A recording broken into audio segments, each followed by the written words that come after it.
കോൺഗ്രസിലെ മുഖ്യമന്ത്രി പദത്തെ ചൊല്ലിയുള്ള ആഭ്യന്തര കലഹത്തിൽ അമർഷം പ്രകടമാക്കി മുതിർന്ന കോൺഗ്രസ് നേതാവ് എ കെ ആന്റണി അനാവശ്യ ചർച്ചകൾ വേണ്ടെന്നും നിയമസഭാ തെരഞ്ഞെടുപ്പല്ല തദ്ദേശ തെരഞ്ഞെടുപ്പിൽ മാത്രമാകണം ഇനിയുള്ള ലക്ഷ്യമെന്നും കോൺഗ്രസ് നേതാക്കളെ ആന്റണി ഓർമ്മിപ്പിച്ചു. പാർട്ടിക്കുള്ളിൽ അമർഷം ഉയരുന്നതിനിടെ തന്നെയാണ് മുതിർന്ന നേതാവിന്റെ പരസ്യ വിമർശനം.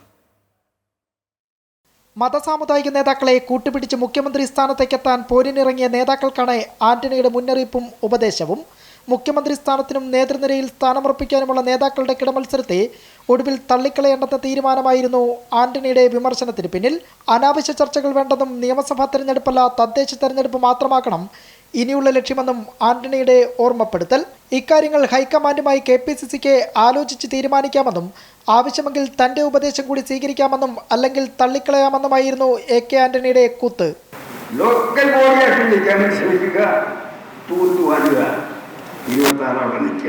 നമുക്ക് പിന്താങ്ങില്ല. ഇപ്പോൾ അനാവശ്യത്തിലുള്ള ചർച്ചകൾ വേണ്ട എന്നാണ് അനുഭവം എന്നെ പഠിപ്പിച്ചുള്ളത്. നിങ്ങൾക്ക് ഇഷ്ടമുള്ള സ്വീകരിക്കാം, നിങ്ങൾക്ക് സ്വീകരിക്കാതിരിക്കാം. കാരണം ഞാനല്ല ഇപ്പോൾ തീരുമാനിക്കേണ്ടത് സുധാകരനും തലശ്ശേരിയും KPCC ആണ്. പക്ഷെ എൻ്റെ അഭിപ്രായം അനാവശ്യത്തിലുള്ള ചർച്ച വേണ്ട. ഇതിനിടെ പലതരത്തിലുള്ള പ്രതികരണങ്ങൾക്കിടയിലും നേതാക്കൾ പരമാവധി സാമുദായിക പിന്തുണ തന്നെയാണ് ലക്ഷ്യമിടുന്നത്. UDF അധികാരത്തിലെത്തിയാൽ ഒരു ടൈം മുഖ്യമന്ത്രി സ്ഥാനം വേണമെന്ന നിലയ്ക്കാണ് രമേശ് ചെന്നിത്തലയുടെ നീക്കങ്ങൾ. NSSുമായി സമവായത്തിലെത്തിയത് രണ്ടാം വരവായി കണ്ടാണ് മുന്നോട്ട് പോകൽ. മറുവശത്ത് VD സതീശനും മതസാമുദായിക സംഘടനകളുടെ പരിപാടികളിൽ തുടർച്ചയായി പങ്കെടുക്കുന്നു.